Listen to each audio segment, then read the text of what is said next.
One of the many frustrating things about living with or living next to a serious illness diagnosis or being very well acquainted with grief is that the world just keeps on turning and events come up. Seasons change and new seasonal dinners come up, family gatherings, and we are asked to attend while we might still be in the midst of a great amount of emotional chaos and conflicting feelings and tumultuous thoughts. And we are asking people to come together and be normal. And for people who are in the midst of a storm of serious illness or of their loved one, or dealing with the complexities of grief, being asked to be a part of those events can be really difficult. So here's my skinny about one way that you can approach that turmoil inside if you are being asked to attend something that requires you to be present in a wholehearted sort of way.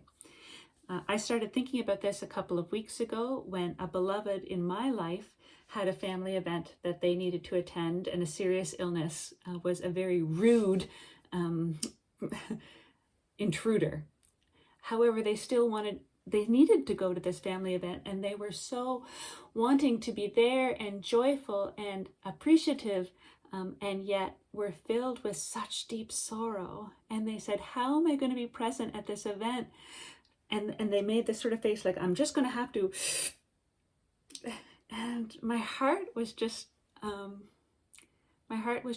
moved for this person, because we all knew what they meant. Do you know what I mean? You know what somebody means, but it means pushing that down and trying to act like a normal person, and kind of denying the reality. And we know that to be wholly present means you kind of have to bring the whole of what's going on inside of you to events. So I was thinking through that, because after I left this person, I thought, well, it's easy to say, but it's very hard to do. Here's an exercise that you can do if you are feeling the same way. You have an event coming up, a family gathering, whatever it is. Here's something you can do. The first thing you need to do is grab 2 pieces of paper. And on this first piece of paper, you're going to have to go arty. I'm going to ask that you draw out what your event looks like. So sort of like you're drawing out a football sketch. So here's my event. Here's my family dinner. Here's the big table. Here's all the people seated around. These are all the seats. There's me right there. And I'm going to draw out my family event. I'm also going to add some seating down here. This is going to be the kids' table. Were you ever a kid at the kids' table? Especially this kid right here sitting on the corner seat, the worst seat in the house. I remember I was the youngest in my family. I got that seat often. So here's the kitchen. Here's an island. There's some more seats in there. Maybe someone's cooking. So this is the picture of what your event needs to be. Maybe it's going to a wedding. So here's your wedding. There's my pew markers. There's me sitting there. There's the lovebird. So here's the game plan of the wedding. This is where everybody is going to be. Whatever your event is, just draw it out on paper. The next thing you're going to do with the next piece of paper is to write out every emotion that you've got heading inside of yourself. So the easiest way to do that is Google feelings inventory or a feelings list. But feelings inventory comes up with some really great lists of words.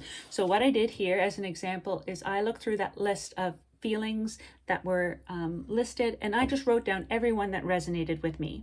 So here's my feeling soup that's inside of me. I have feelings of curiosity and being thankful and compassionate. I have feelings of apprehension, frustration, irked. Irked is a great feeling. Anything that sort of resonated, just put it down. Now, some of these feelings are going to be bigger and some of them are going to be smaller, but if you have it, put it down there. So like your friendly feelings might be small or your vibrant feelings, or maybe hope. Hope may be small, but it's there. So put her on the list. Once you have this list, sit with it for a little while.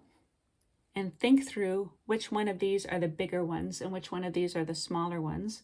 Which ones are the more important? Like which ones are the hot ones and which ones are the less hot ones? And figure out who's who.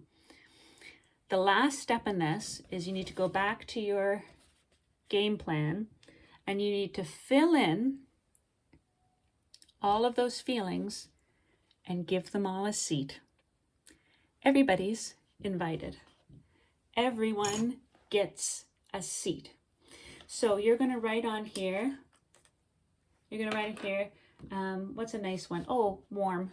I'm gonna give warm a nice seat. That's going to be right next to me. I've got lovely warm feelings. What's another one? Oh, proud. Yeah, I'm going to put proud right over here. And keep going through the list. Give everyone a seat, even the feelings that are more difficult. So here's one, rage.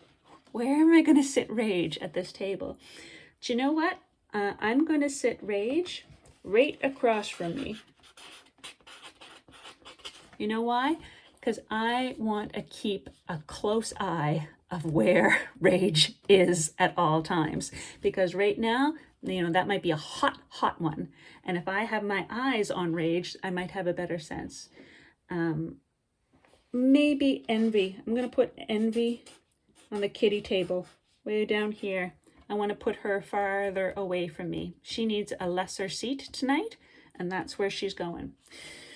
So the activity is you put everybody on the page and everybody gets a seat. Why this is as you sit with these emotions and you're able to imagine them and be able to understand their role in your life. Because things happen more when you don't know. Surprise guests cause more trouble. If you know rage is a part of you and you're sitting at the table and you've given rage a seat, you know it's there.